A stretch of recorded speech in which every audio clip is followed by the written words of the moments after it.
Hey guys, this is Justin. Hello and welcome to another video. So I wanted to give, before the season actually starts, my pure unadulterated thoughts on Skeleton Crew. And I think now is a good time because we've got some news about the show. Plus today we got our longest, I think, uninterrupted clip yet. So let's get into it. In the comments, of course, let me know your thoughts. Are you excited for the show? Where does it rank for you in terms of expectations among other shows before they launched? But yeah, let's get right into it, and we'll start with the news I alluded to. So Skeleton Crew recently got its release date bumped up to December 2nd. As the Variety article explains, this is a day earlier than planned, and I don't really understand this. It's extra confusing to me because subsequent episodes will be releasing on Tuesdays, and that means the season is going to go up against both Christmas Eve and New Year's Eve, which I actually kind of like. It's a fun tradition to do Star Wars stuff around the holidays, but why just the premiere? Some are saying it's a sign of confidence.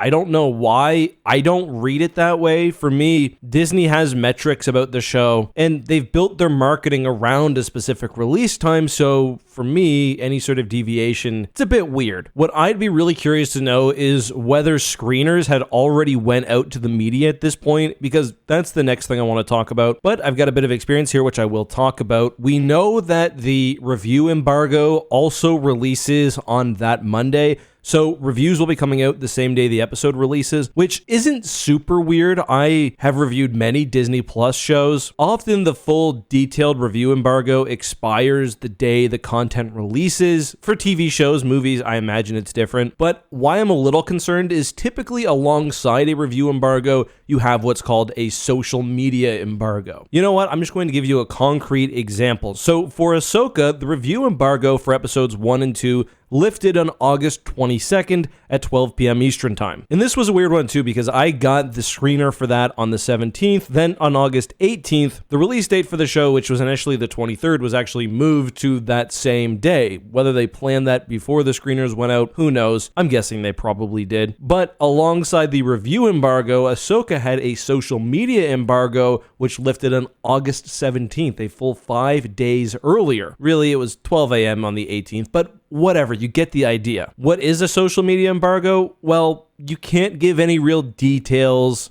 You can't talk plot points. Even in reviews, you're not supposed to talk big spoilers, but in social media embargoes, you really can't get into anything other than to give your basic thoughts on whether you liked it or not. So for Ahsoka, that was 5 days early. It was actually the same thing for Andor, 5 days before the review embargo lifted. You can give your social media thoughts, and again, for Skeleton Crew, it's on the same day, and not just the same day as the full release, the same day the show launches. That has me concerned, because social media embargoes are generally seen as a way to drum up positive publicity, because honestly, and this is just speaking from experience, most of the big outlets don't even bother. You have the YouTubers, often the fans, and generally it probably skews a bit more positive than the overall reviews do, so you get some good word of mouth, at least if the show is okay, going into the proper reviews, and it builds hype for the launch. With Skeleton Crew not having that, to me, it screams they're not super confident. I could be overanalyzing things, and honestly, I haven't seen the embargo specifics. I'm just going off what was leaked on Twitter. Why haven't I seen it? I actually don't know. I've reviewed many Disney Plus Star Wars shows. They've completely cut me off from about March, and I guess they can do what they want, but on the other hand, that sucks. I think my reviews were always extremely fair. I've never devolved into nonsense, but it's their toy. They can do what they want with it. But that's my honest thought on the review process and some concerning signs I've seen. The other major concerning sign I've seen before looking at any footage just comes from people I've talked to. I've spoken to people who have insight on the production, and apparently the show was not reviewing well within Lucasfilm. One source told me it underwent so many reshoots that it became problematic with the degree to which the actors grew and didn't look so much like the little kids anymore they started out as. That's hearsay though, but the person I talked to is very reliable, and I actually hated to hear that because I've really liked most of what I've seen of Skeleton Crew so far. I said